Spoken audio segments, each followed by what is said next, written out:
Magazine Kiosque, Madame, Messieurs, nous sommes aujourd'hui vendredi 25 novembre 2022. C'est la fin de la semaine pour l'émission Kiosque, la dernière émission, allais-je dire, de Kiosque pour cette semaine, Madame, Messieurs. C'est aujourd'hui le 25 novembre 2022 qu'expire l'ultimatum lancé au 1-23 pour déposer les armes, cesser le feu par les chefs d'État membres de l'EAC à l'issue du mini-sommet de Luanda. Ça expire donc aujourd'hui à 18h. Analyse et commentaires, c'est dans Kiosque que nous avons trois invités. Il y a Aimé Mutombo. Bonjour Aimé. Bonjour Madame Gisèle. Et à côté d'Aimé, il y a Walter Couy. Bonjour Walter. Bonjour Madame Gisèle. Et le troisième invité, c'est Eric Wemba. Bonjour Eric. Bonjour Madame. Alors je reviens à Aimé, le premier invité. Aimé, vous êtes expert en travaux publics. Sur terrain. Il y a des inondations avec Dame la pluie.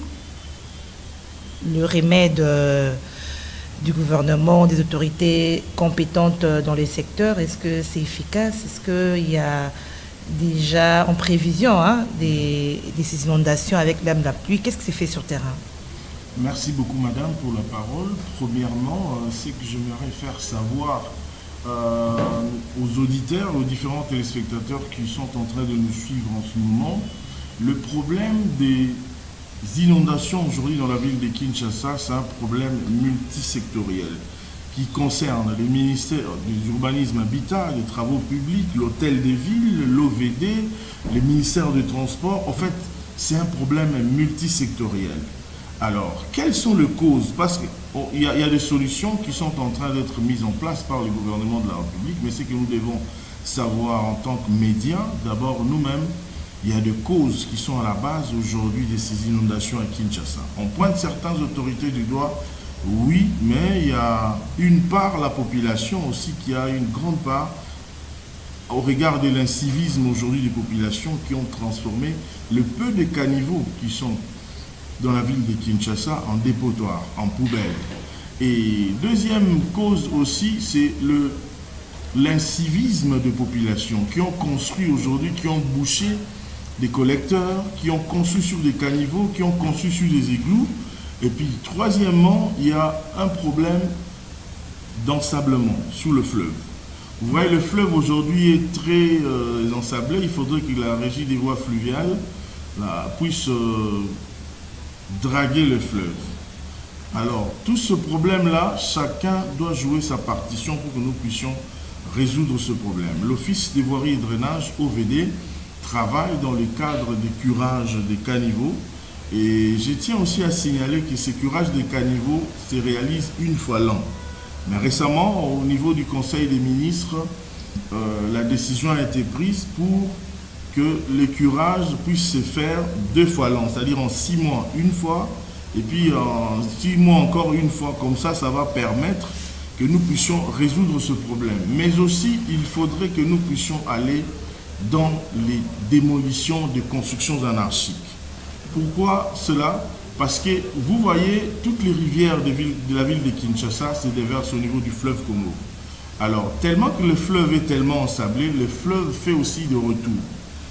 En dessous des artères que nous circulons ici à Kinshasa, le boulevard du 30 juin, le boulevard Lumumba, les avenues Kasavubu et consorts, il y a des collecteurs qui traversent ces grandes routes que nous ne voyons pas, qui ne sont pas visibles. Ces collecteurs permettent de rassembler tous les eaux de part et d'autre des caniveaux pour les amener vers le fleuve.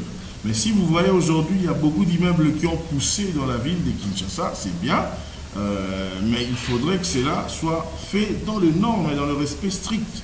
Ils ont construit sur les collecteurs. Il y a des gens qui ont bouché des collecteurs. Parce que vous voyez, quand quelqu'un veut faire un immeuble de 10-15 niveaux, il doit creuser en profondeur pour faire une bonne fondation qui pourra soutenir cet immeuble pendant des années. Mais en dessous, là, il y a des collecteurs qui traversent, qui vont vers le fleuve. Alors, il y a des gens qui ont bouché ces collecteurs. Donc, ajouter à ces constructions anarchiques et l'ensablement du fleuve, c'est ce qui est à la base aujourd'hui, qui quand il y a même une petite pluie, les eaux reviennent ou les eaux stagnent par-ci par-là, bien qu'après 1 heure ou 1 heure et demie, la situation revient normalement, mais C'est ça qui est vraiment à la base. Et aussi les gens qui ont conçu dans les sites rizières, là où c'est prévu, les cités Maziba, là on devait planter des rizières, ce sont des zones très marécageuses qui ne sont pas urbanisées. Alors voilà un peu ce qui est à la base de tout ça, mais le gouvernement de la République a mis déjà les moyens, l'Office des voiries et drainage est à pied d'œuvre en train de travailler pour faire des curages, des caniveaux et même au niveau de l'hôtel de ville avec le gouverneur Jean-Tini Ngobilambaka, et travailler en train de se faire pour donner des solutions à la population qui est inondée de temps en temps, même s'il y a une toute... Alors, Aimé, vous avez soulevé quelques points. Vous avez dit il y a le problème de construction anarchique, des curages, des caniveaux. Comme on dit, mieux vaut prévenir que guérir. Il faut aussi attaquer le problème à la source. On trouve qui vend tout ce terrain, ces parcelles, qui les vend à ces personnes qui construisent anarchiquement. Bon, en principe, vendre, ce n'est pas aussi mauvais, mais il faudrait maintenant que les architectes et les ingénieurs qui sont placés pour la réalisation de ces différents immeubles et travaux puissent travailler dans le nord, mais ne pas boucher ces collecteurs. Construire en tenant compte du respect de ces collecteurs qui traversent le sous-sol pour ne pas permettre les inondations. Les autorisations de bâtir qui ont été livrées, ce sont les gouvernements précédents. Le gouvernement précédent, aujourd'hui, c'est vrai, il y a des gens qui veulent coller à la peau au gouverneur actuel, coller à la peau au président de la République, chose qui n'est pas récente. C'est-à-dire ce sont des choses qui ont été faites il y a très longtemps, mais aujourd'hui, maintenant, nous sommes en train de subir les conséquences. Donc c'est comme ça, si vous remarquez bien, madame, vous allez voir que le gouverneur Jean-Tini Ngobilambaka, pour ne pas le citer, a commencé à démolir. Il y a des constructions anarchiques. Nous sommes à la première phase, c'est comme ça. J'ai fait allusion au ministère de l'Urbanisme et Habitat. Et donc le travail est en train de se faire, on est en train de démolir les sites où ce n'est pas permis de construire. Si les gens construisent par leur tétutesse, aujourd'hui nous allons passer à la sanction, la grande sanction qui est démolition de ces constructions pour permettre que la situation puisse revenir à la normale. Alors restons à ce sujet avec Walter Rouille, puisque nous y sommes. Nous sommes en train de subir, comme vient de dire Aimé Mutombo. Alors comment y remédier? Je commence par là où a terminé mon frère Aimé Mutombo, s'agissant de la démolition. Je pense que c'est de la poudre aux yeux, excepté au cimetière de Kintsuka, où Ngobila fait son show. Moi, je l'attendais à la baie d'Engaliema. Ça fait plus de 3 mois qu'instruction a été donnée pour que ça soit démoli. Quand est-ce que ça va se faire? Prenez encore, toujours à la baie d'Engaliema, le long de la rivière Gombe, quand vous êtes à l'entrée du bar Planète J, derrière la station indienne, à côté de l'ambassade de France, le long de cette rivière-là, on doit démolir jusqu'au vers le fleuve. Ça fait 6 mois qu'on attend. Non, mon frère, Ngobila doit prendre les choses à main, il doit être sérieux pour faire le travail qu'il faut. Parce qu'il ne doit pas aller s'attaquer là où il y a des pauvres personnes. Je ne dis pas que c'est autorisé de construire sur les cimetières, non, c'est interdit. Mais cette loi doit être applicable aussi bien pour les plus pauvres que pour les plus nantis. Ici, il y a des immeubles qui continuent de pousser à la baie d'Engaliema. Nous attendons, moi j'attends personnellement qu'on aille démolir là-bas. Si on ne démolit pas, alors c'est que le gouvernement est incapable, le gouvernement provincial bien sûr, c'est qu'il y a déficit de l'autorité de l'État. Vous dénoncez 2 poids 2 mesures, la politique de 2 poids 2 mesures. C'est clair. On a démoli à Kintsuka, alors que Kintsuka, c'était après l'instruction donnée pour le cas de la baie d'Engaliema. Ça fait 6 mois jour pour jour depuis qu'instruction a été donnée pour qu'on puisse démolir. Le général Silvano Kasongo y est passé par 2 fois, rien que pour avertir les gens. Mais pourquoi on n'a pas averti aux gens du cimetière de Kintsuka? On est allé un matin, on a Non, mais ce n'est pas la première fois, Walter. C'est, je crois, la 4e fois qu'on puisse démolir les gens du cimetière de Kintsuka. Je ne compte pas toutes les autres années. Je parle des cas les plus récents. Depuis, disons, ces 2 dernières années, aucun avertissement avait été donné aux gens de Kintsuka. Mais on a démoli leur maison. Le cas de la baie d'Engaliema, où sont les gens qui ont un peu de moyens, qui sont en train de faire pousser des immeubles de 3-4 niveaux. C'est là où moi j'attends. Si on ne démolit pas, chacun se fera sa religion. Cette ville, l'autre question que je me pose moi, les Quinois sont-ils contents? Sommes-nous contents de la façon dont notre ville est gérée pendant Kimbuta et après Kimbuta? Qu'est-ce qui a changé? Est-ce qu'il y a un changement depuis qu'André Kimbuta, que tout le monde avait décrié, ou nombreux avaient décrié? Il n'y a aucun changement. Quand il pleut, c'est la même chose. Je lève un petit équivoque. Les gens diront que non, même en France, même en Europe, même en Belgique, il y a inondation. Arrêtons avec des mauvaises ou fausses comparaisons. Les raisons des inondations là-bas ne sont pas liées aux mêmes raisons que nous ici. Nous sommes un pays à forte pluviométrie, nous sommes un pays tropical. Quand on bâtit les routes, on doit absolument prévoir des grands caniveaux, des grands collecteurs, des grands égouts pour évacuer l'eau après la pluie. Aussi, apprendre à la population le civisme pour qu'on ne jette pas les ordures ou tout ce qu'il y a comme immondice dans les caniveaux. Mais c'est à l'autorité publique de faire respecter la loi. Est-ce que cette ville est réellement assainie? Est-ce que cette ville est bien gérée? Non. La réponse est non. Quand il pleut, vous enregistrez vous-même tout ce qu'il y a comme dégâts. Les députés du PPRD d'hier ressemblent aujourd'hui aux députés de l'UDPS qui sont en majorité à l'Assemblée nationale. Partout à travers le pays, il y a des actions contre les gouverneurs qui gèrent mal. Est-ce que Kinshasa est bien géré pour que les députés majoritaires de l'UDPS et minoritaires du PPRD ne fassent aucune action contre le gouverneur Ngobila? Qu'est-ce qui se justifie cela, selon vous?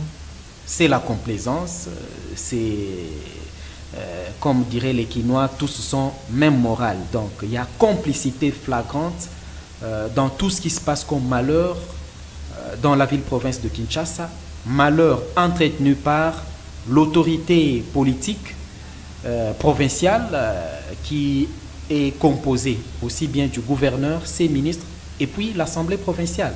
Rien ne va. Tout ce qui a été proposé ou présenté comme projet de société, programme de gouvernance de Ngobila quand il a été élu, n'a jamais été respecté. Rien, absolument rien.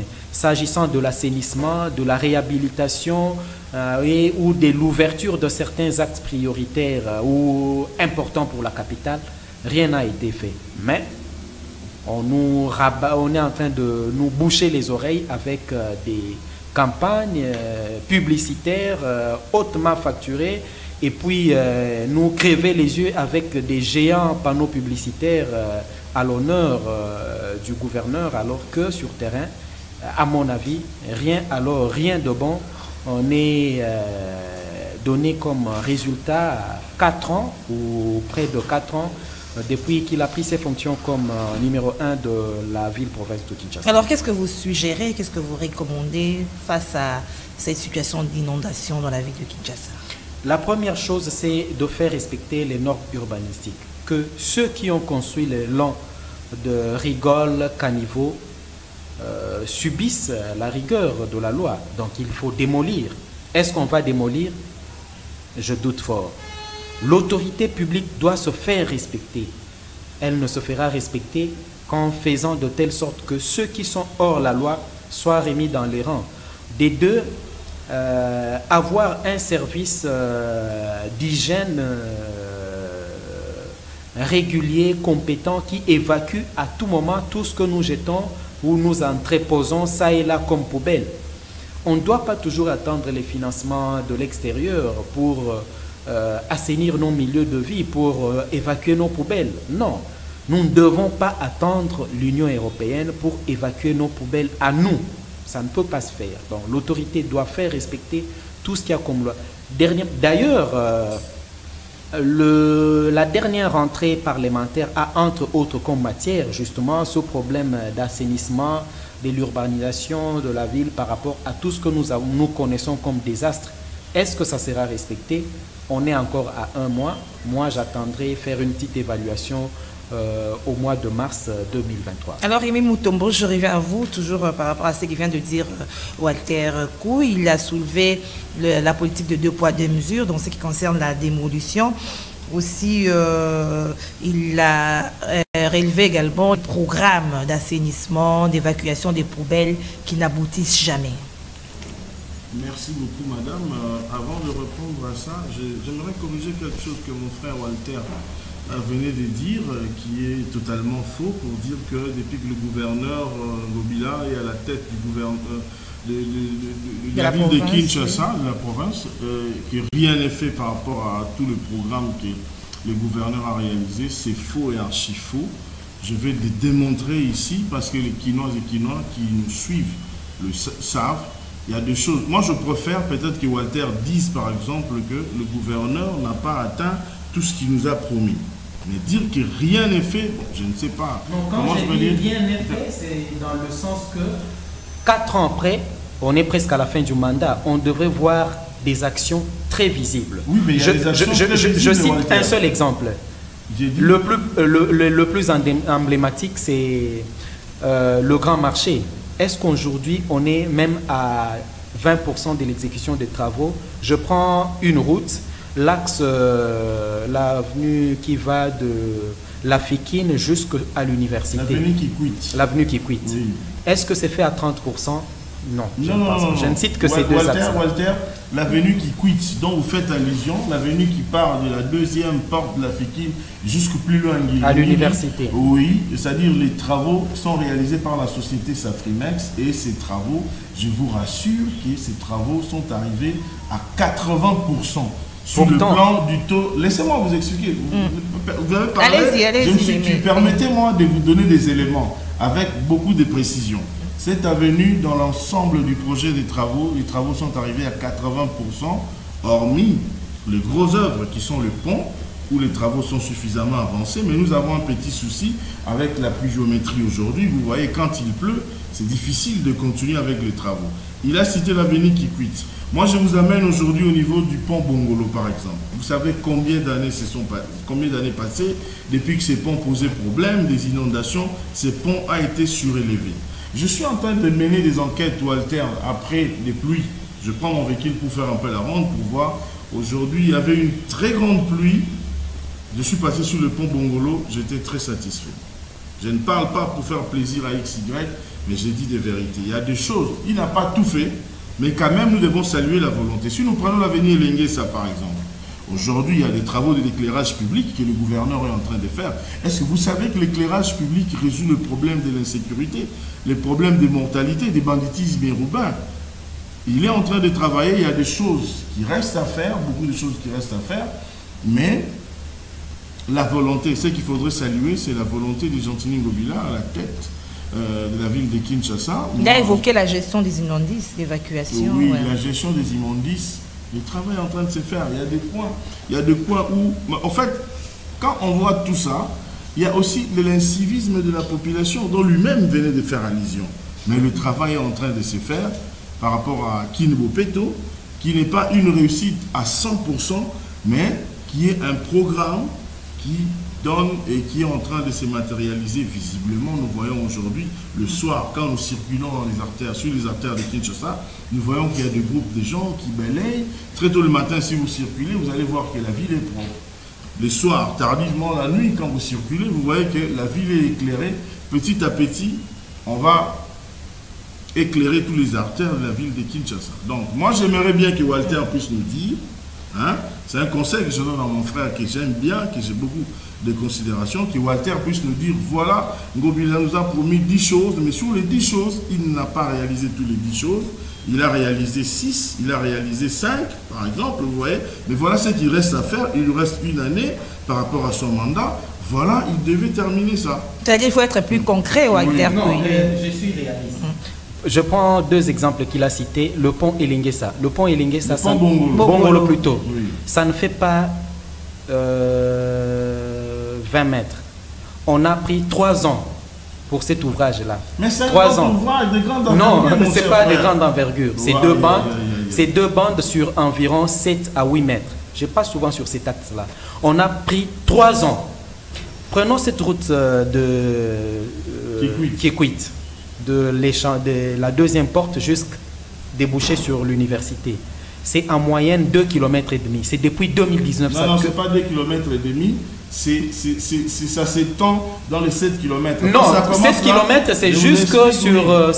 non, cette route va jusqu'au niveau des 24 en Moi, je parle des l'axe choisi pour les travaux, c'est jusqu'à université. Donc, de la deuxième porte jusqu'au croisement de la route ou l'avenue de l'université. Mais c'est depuis quand vous êtes passé oui, là? Non, j'ai dit dimanche, je suis passé par là. Oui. Lundi, je suis passé par là.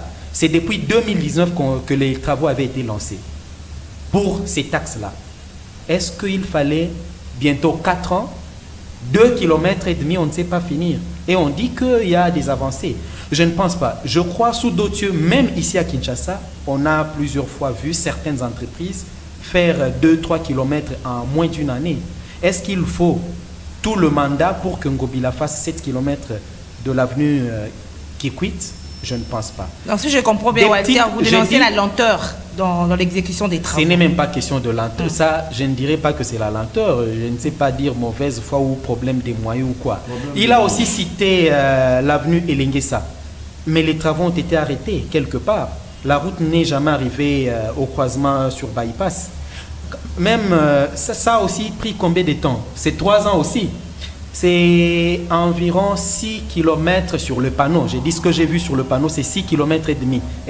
À peu près 7 km. Est-ce qu'il faut 6-7 ans pour 7 km de la route Elengesa?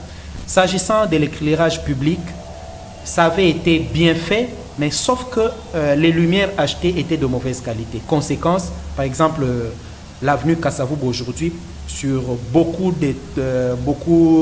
d'axes, sont dans l'obscurité parce que les lampes ne s'allument plus. C'est le cas du boulevard Lumumba en allant vers Tchangou, du pont Matete presque jusqu'à entrée Kimbuta, il n'y a pas de lumière.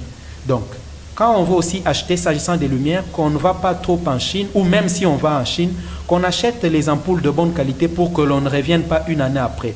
Vous allez par exemple à Bandal de l'arrêt Bloc jusque vers Maison Mbungu, ça ne s'allume plus, ça fait pratiquement 2 semaines parce que c'est ma route de tous les jours. Donc, ce sont on ne dit pas pour critiquer, mais pour que l'on puisse corriger. Quand on dépense quelque chose, que l'on s'assure que les éléments achetés sont de très bonne qualité. Mais s'agissant de la lenteur des travaux, ça c'est vraiment patent. En partant de l'exemple du grand marché, tout le monde ne sera pas d'accord sur ce qui s'est passé et ce qui se passe jusqu'à ce jour. Alors Eric Wemba, Walter Kouy était en train de faire une analyse comparative de la gestion de la question des inondations dans la ville de Kinshasa avant et avec le gouverneur actuel. Je ne sais pas si la situation vraiment s'améliore. Moi, je vais souvent vers les métiers. Walter a beaucoup plus d'éléments que moi. Mais tout le monde constate que la ville est sale. Très sale. Il y a même un ancien dignitaire qui a essayé de le dire au niveau du Sénat, mais bon, on a dit, toi aussi, tu as géré. C'est un peu ça déjà pour hein. Tout le monde peut parler sauf toi. Donc j'ai attendu ça chez les vice-gouverneurs. Pour voir lui-même le vice-gouverneur, il a une mort, je ne sais pas, du côté des poids lourds là. Sur l'emprise publique. Sur l'emprise publique, toute une confusion. Mais le plus grand problème de la ville aussi, c'est qu'il y a un organe délibérant et Ngobila mène à sa poche. Ils ont même un groupe WhatsApp qu'ils appellent les amis de Ngobila, les députés provinciaux. Et vous savez qu'il a vraiment tous ces députés provinciaux, il n'y a pas un contrôle rigoureux. Tous ceux qui s'hasardent, par exemple, à mettre un contrôle, à critiquer ce qu'il fait, vous savez, c'est souvent la voie judiciaire, comme est en train de subir notre ex-confrère Moukebay. Donc la ville est très sale. Et fallait-il attendre Sibir pour dire qu'il faut arranger? Et qu'est-ce qu'on a fait pendant qu'il n'y avait pas la pluie? Qu'est-ce qu'on a fait pour prévenir, pour arrêter ça? Sinon, danser à côté du roi, Fachi na Fachi, béton à béton. Non, écoutez, moi je pense même que la situation s'empire. Je ne suis pas un homme de Kimbouta, mais je pense que si on doit comparer Kimbouta et Ngobila, c'est vraiment comme la malaria et la peste. Alors qu'est-ce que vous recommandez par rapport à ces secteurs pour remédier, oui. Une année de fin de mandat. Je ne sais pas qu'est-ce que je peux recommander, mais toujours est-il qu'il faudra quand même qu'on change la manière de gouverner dans ce pays. Il faut que quand on vient là, on est au service d'un grand nombre. Et il faut constater que pendant que la ville est très sale, pendant que les gens vivent dans des situations compliquées, ceux qui sont dans la gestion, on constate quand même que leur situation s'est sensiblement améliorée. Et vous allez voir, nous sommes des députés, on est allé voir tel gouverneur, il nous a donné autant. Où est-ce qu'ils prennent tout cet argent? Pourquoi tout cet argent-là ne sont pas mis au service public? Vous allez constater que devenir gouverneur dans la ville de Kinshasa, par exemple, c'est parmi les hommes les plus puissants en termes de fortune. Toutes ces taxes que les gens payent, tout ça, pourquoi on ne met pas au service d'assainir notre environnement? C'est vraiment dommage. Moi, je voudrais pas rentrer dans le détail. Donc, vous voulez dire que c'est une question de volonté, de bonne foi pour faire mieux, pour améliorer la gestion de la capitale. La conception du pouvoir, nous devons la changer à tous les niveaux. On doit arrêter de dire que quand quelqu'un est élévant à l'unité, tourne la vie, c'est bon. Où les gens font la fête parce qu'ils vont résoudre leurs problèmes. Non. Quand on vient pour gérer la ville, pour gérer la cité, on doit se mettre en tête que c'est un apostolat au service des autres. Et non pas un moyen pour résoudre ses propres problèmes d'abord, s'enrichir. C'est ce que nous constatons. Donc il faut seulement constater que quand quelqu'un est élévant en dignité dans ce pays, vous allez voir comment ces conditions de vie vont changer de manière spectaculaire. On ne dit pas que le gouverneur, tout ça doit vivre dans la misère, mais il faut qu'ils vivent de manière un peu très modeste. Cela, ça devient un problème. Et justement, nous avions choisi la décentralisation, où on a mis un organe délibérant, c'est pour que l'Assemblée provinciale joue effectivement son rôle en contrôlant les gouverneurs. Et il y a beaucoup d'opacité dans la gestion financière dans nos provinces, et particulièrement même dans la province de Kinshasa. Beaucoup de marchés de gré à gré, ça se passe comment, et comment on fait. Et justement, vous savez qu'il y avait un problème entre Kimbuta, Jekwa et Matane. Il y avait un contrat des gens qui géraient l'Union européenne. Et comment constater que quand l'Union européenne gérait la ville, les choses étaient plus ou moins bien.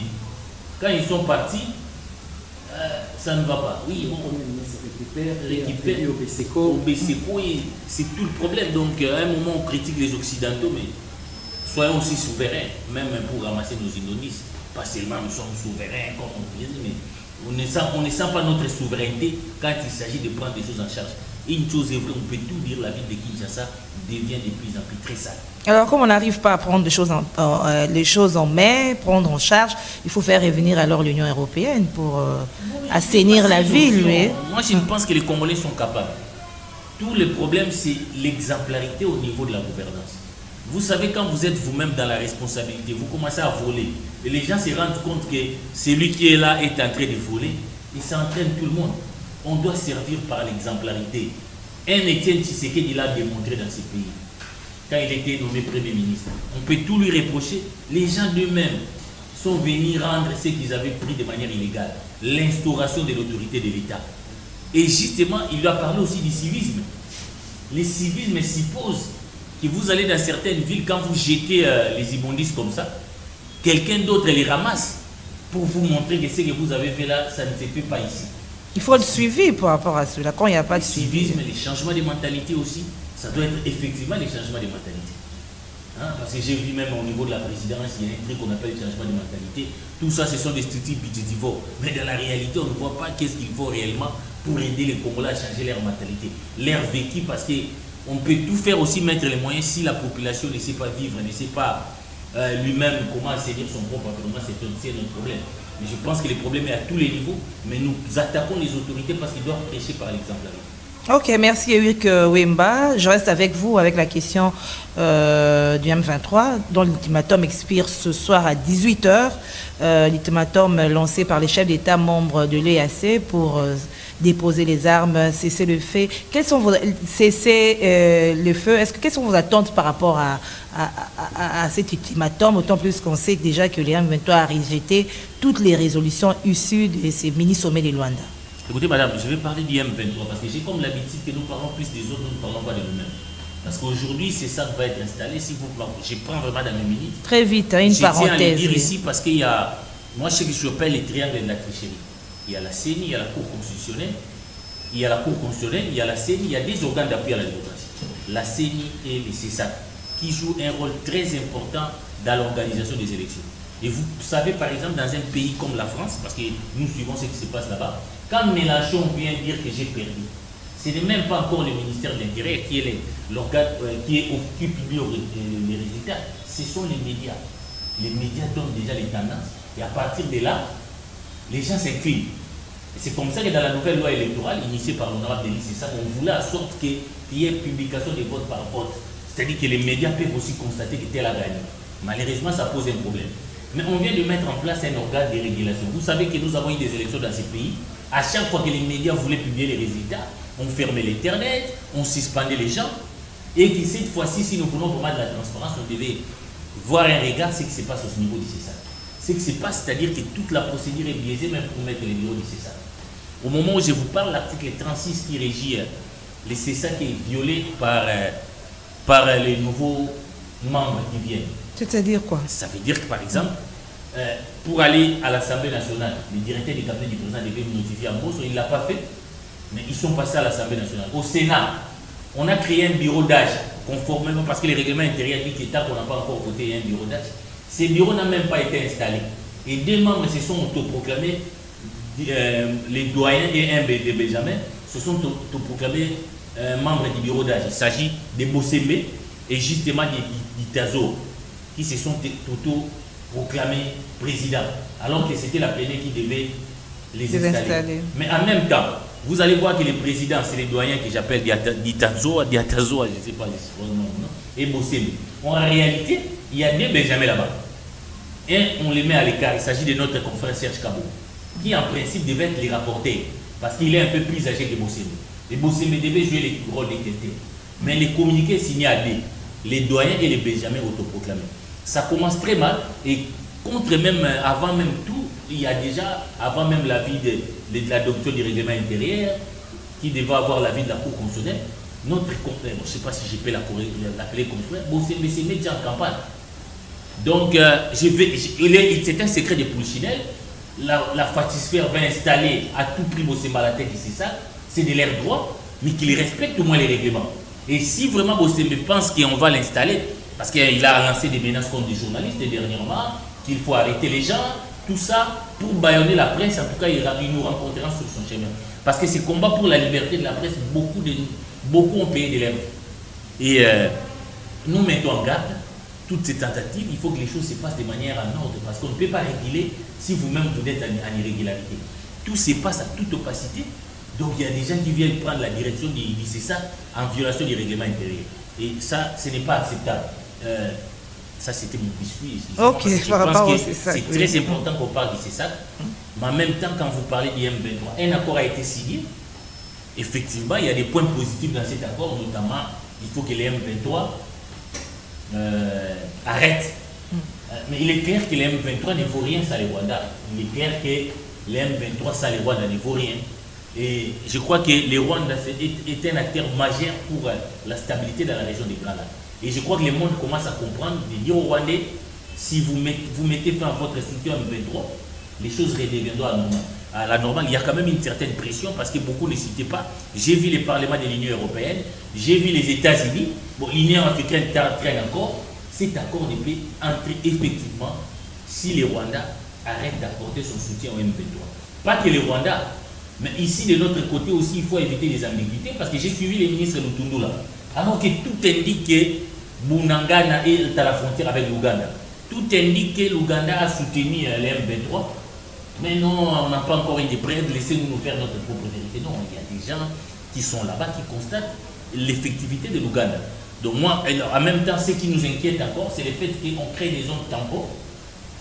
Et ce sont les forces régionales de l'EAC qui vont se mettre là-bas. Il y a des pays qui sont en contact avec des groupes armés ici, notamment principalement l'Ouganda, qui vont être là derrière. Moi, je pense que le plus important pour nous, au-delà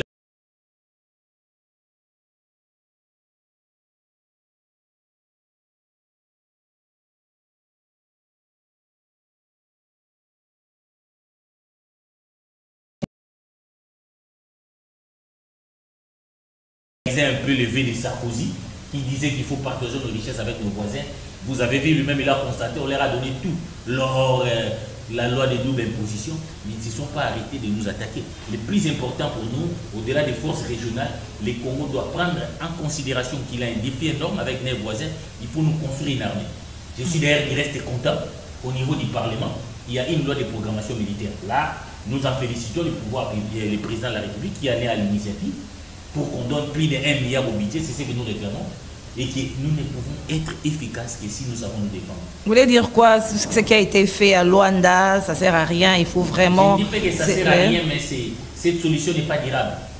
Cette solution n'est pas durable parce qu'à ce moment-là, vous voyez des zones tampons, c'est la MONUSCO, c'est l'EAC qui va être là, pas notre armée va venir en dernière ligne. Moi je pense que nous devons prendre notre responsabilité. Les autres, et collègues nous l'a dit clairement, hein, le Congo n'a pas gagné que lui-même. Un pays, pour sa souveraineté, pour sa sécurité, doit d'abord compter sur lui-même. Et j'ai dit que cet accord a des points forts, notamment les cessez-le-feu, la pression, et le Rwanda, qui est un des bailleurs, qui est un des soutiens du M23, a accepté de faire pression, encore qu'il doit faire presque de bonnes fois. Mais je constate qu'il y a certaines faiblesses, notamment des zones tampons, comment ça va se faire, quand est-ce qu'ils vont coûter notre territoire.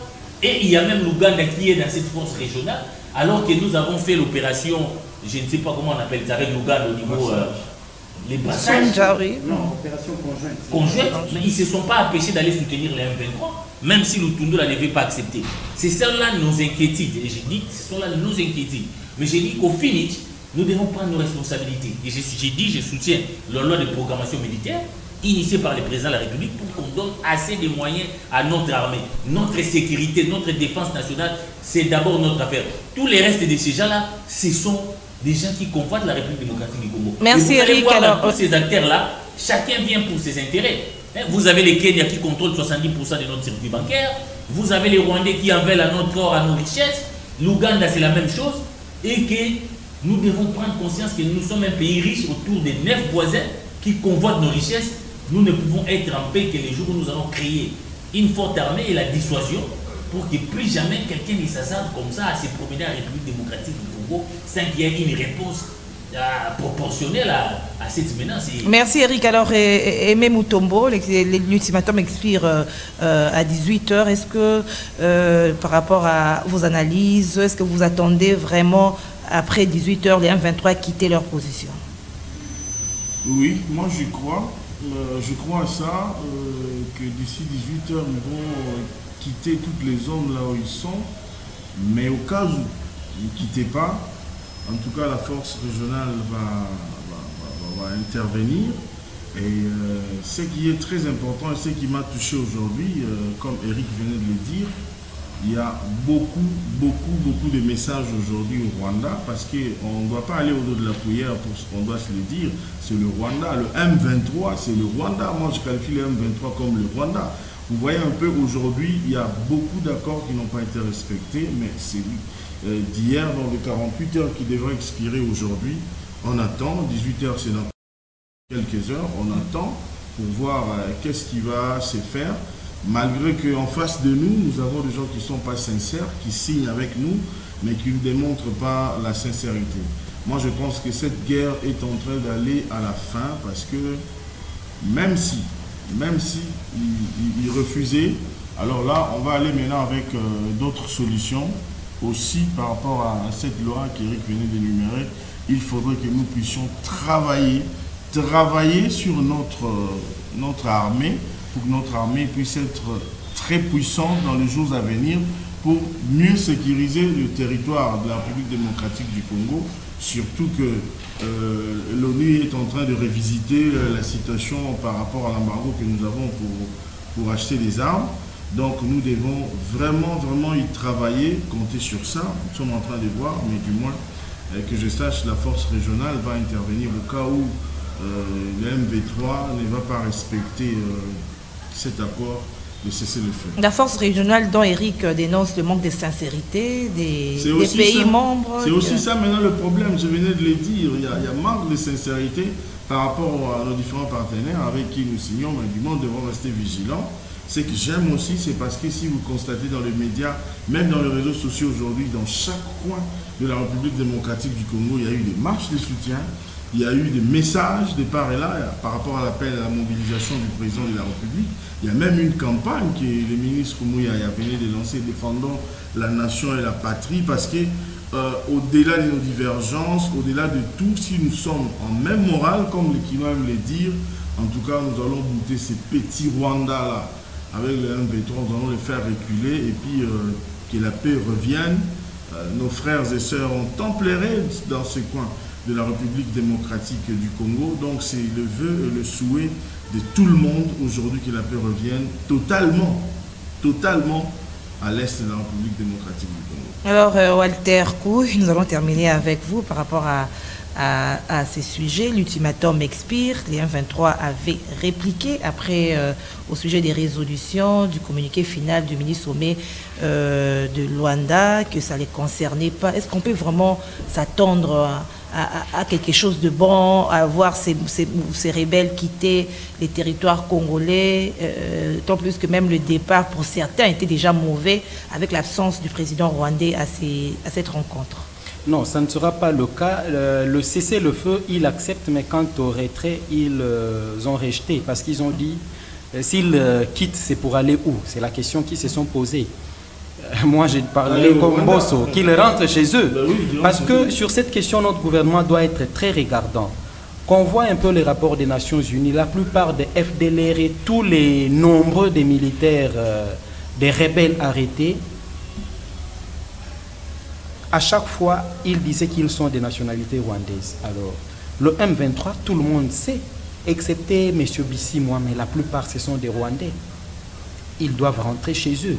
Et là, notre gouvernement doit faire le nécessaire pour que l'on ne vienne pas nous infiltrer davantage et demain crier à l'infiltration des institutions.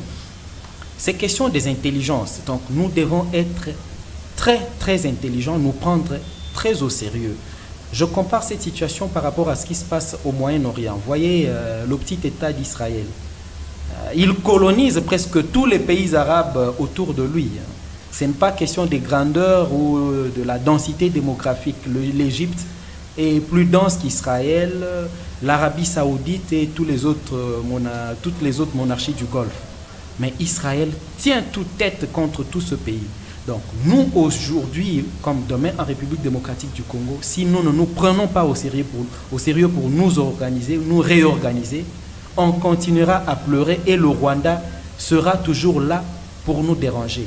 C'est question 1 de l'intelligence, de nous réorganiser, mettre du sérieux dans tout ce que nous faisons, s'agissant surtout de nos services de défense et de sécurité, pour que l'on ne vienne pas pleurer demain. Si nous travaillons avec beaucoup de complaisance, on va revenir sur ce que le président ougandais disait il n'y a pas longtemps. Il a dit « Chaque pays doit faire en sorte que lui-même assure sa défense et sa sécurité. Si ces acteurs n'y arrivent pas, c'est qu'ils sont atteints du sida politique. » Ce ne sont pas mes mots, ce sont les mots de Yoweri Museveni qui disait à l'époque que, apparemment, c'est indirectement traiter nos autorités d'être frappés de sida politique parce qu'ils sont incapables de par eux-mêmes d'assurer la sécurité et la défense nationale. Voyez tous les pays autour de nous, excepté la République centrafricaine. Comme cite un seul pays qui a appelé toutes les autres nations du monde pour venir l'aider à mettre un terme à une rébellion. Aucun. Congo-Brazzaville ici. Sassou a tout fait pour casser les ninjas. Angola, Eduardo à l'époque a tout fait pour casser l'UNITA. Ougandais a battu ADF et ELERA qui sont aujourd'hui chez nous. Le Rwanda a mis un terme à l'aventure des FTLR qui sont chez nous. Le Burundi a cassé les FNL qui sont chez nous. Vous voyez un peu, c'est seulement nous qui tout le temps avons la main tendue pour que les gens viennent nous aider. Mais quand vous voyez depuis les 20 dernières années, combien a été volé de la caisse de l'État pour aller dans les poches des individus, vous-même vous savez comment ça se passe.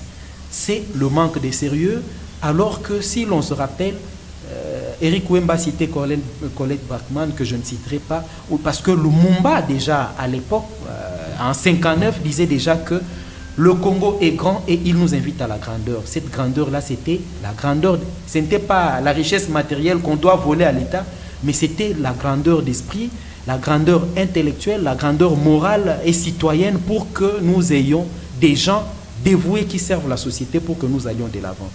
Au-delà de cette volonté politique du président de la République, maintes fois exprimée, il faut des actions et à lui de frapper, j'ai dit bien frapper avec la dernière force, tous ceux qui sont hors rail s'agissant du bon fonctionnement de la société tel que lui l'a voulu, tel que le peuple congolais ne cesse de le réclamer. Alors, entre-temps, sur terrain, comment vous voyez la situation demain, après la journée d'aujourd'hui? Après la journée de demain, je n'ai pas une boule de cristal pour lire, mais le M23 dit... À l'allure où vont des choses. À l'allure où vont des choses, le M23 veut de négociations directes avec le gouvernement congolais. C'est ce que d'ailleurs nombreux pays, entre autres de l'Afrique de l'Est, ont proposé ou souhaitent que nous ayons des négociations directes. Moi, je ne voudrais pas que le gouvernement se laisse prendre dans ce piège. On a traité le M23 de groupe terroriste. On ne doit pas négocier avec le groupe terroriste. Si nous tergiversons, si nous reculons sur cette ligne que nous avons déjà tracée, nous serons naïfs et on va nous rouler. Donc on reste sur cette logique dure. M23, tu veux négocier, tu intègres le processus de Nairobi comme tous les autres groupes armés. Il ne doit pas, ces gens-là, avoir le privilège d'être un super groupe armé. Non, on doit le mettre au même rang que les autres groupes armés s'ils sont réellement congolais. Sinon, pour moi, c'est la logique militaire qu'il faut maintenir. La meilleure solution. Voilà, alors nous sommes arrivés à la fin. Moron Djambé, juste en guise de conclusion, 30 secondes à chacun. Eric Wemba, je commence par vous.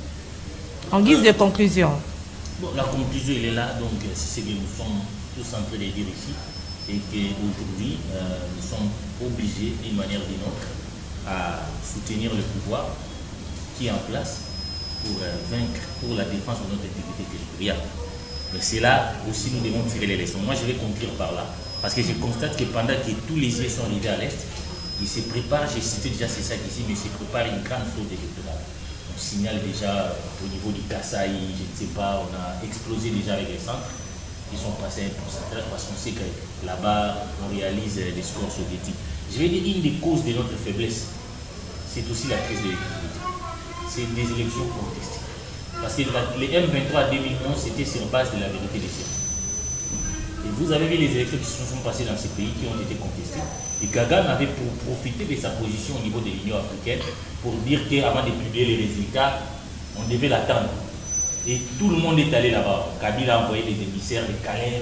C'est comme si les Rwandais ont un mot à dire pour qu'on installe un pouvoir ici. Tout ça parce que nous trichons aux élections. Et qu'une manière de vider tout cela, de pouvoir nous assumer aussi, c'est d'organiser des bonnes élections. Et que réellement, ce que les gens ont voté, que ça reflète les résultats qui seront donnés reflètent la vérité des urnes, pour que demain, qu'on ne nous dise pas, Kagame ne nous dise pas, écoutez, pour publier les résultats, il faut m'attendre. C'est qu'ici, il y a des choses que nous devons travailler aussi sur nous-mêmes, au lieu de regarder les autres. Parce que j'ai comme l'impression, on pense que si on organise l'élection, comme on dit en Afrique, on ne peut pas les perdre. On cherche les magouillages et qu'aujourd'hui, les contextes là, la Cour constitutionnelle, la CENI, les CESA, ne donnent pas de gages de confiance. Il faut vraiment qu'on puisse se ressaisir qu'il y ait des bonnes élections. Si les Congolais estiment que Tshisekedi a bien travaillé et qu'il peut continuer, mais que cela se dessine. Alors, mettre des stratégies pour tricher les élections, cela aussi nous rend le pouvoir ici à Kinshasa faible vis-à-vis du Rwanda. Voilà, Aimé Mukendi. Aimé Mutombo, voilà. Oui, merci. Moi, je pense que nous ne devons pas tomber dans les pièges, comme Walter venait de le dire. Pas de négociations avec des terroristes. Travaillons. Aujourd'hui, il y a des jeunes, beaucoup de jeunes qui s'enrôlent aujourd'hui dans l'armée. Il faudrait que le gouvernement mette le moyen pour une bonne formation de ces jeunes, que nous puissions avoir une armée républicaine vraiment très solide qui pourra répondre à tout moment dans ce genre de choses.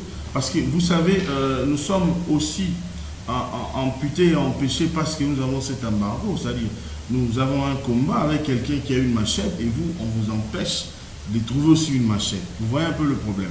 Mobilisons-nous derrière l'autorité suprême qui est le chef de l'État. Mettons nos problèmes dans le tiroir d'abord et puis restons ensemble comme un seul homme pour défendre la patrie, pour nous rebondir la peau dans l'écolo. Et demain, moi je suis parmi les gens qui pensent déjà que nous sommes arrivés déjà au soir de cette guerre. Nous allons vraiment changer les choses dans le peu de temps qui reste ici. Vous allez voir que les choses vont vraiment changer et les lignes vont bouger par rapport à cet accord qui va expirer aujourd'hui, les vendredis. Nous enregistrons cette émission à 18h. Alors, Walter Kouy, vos 30 secondes de clôture. Je répète qu'il faut que nous maintenions notre logique, la logique de gouvernement, que toute la population, voyez bien, majorité et opposition, soutiennent cette ligne dure contre tous les groupes armés, y compris le M23. Celui qui veut intégrer le processus de paix, rejoigne le Nairobi et pas avoir de groupes armés particuliers ou spéciaux, non. Il faut maintenir cette ligne dure, faire respecter notre agenda. Si nous ne faisons pas respecter notre agenda et adhérons à l'agenda d'autrui, ça sera notre perdition parce que les autres ont un autre calcul que le nôtre. Voilà, merci Walter Kouy, merci Aimé Mutombo, merci Eric Wemba, merci à vous fidèles téléspectateurs du magazine Kiosque et auditeurs de la Radio Liberté Kinshasa. Au prochain numéro, bon début de week-end à tous, au revoir.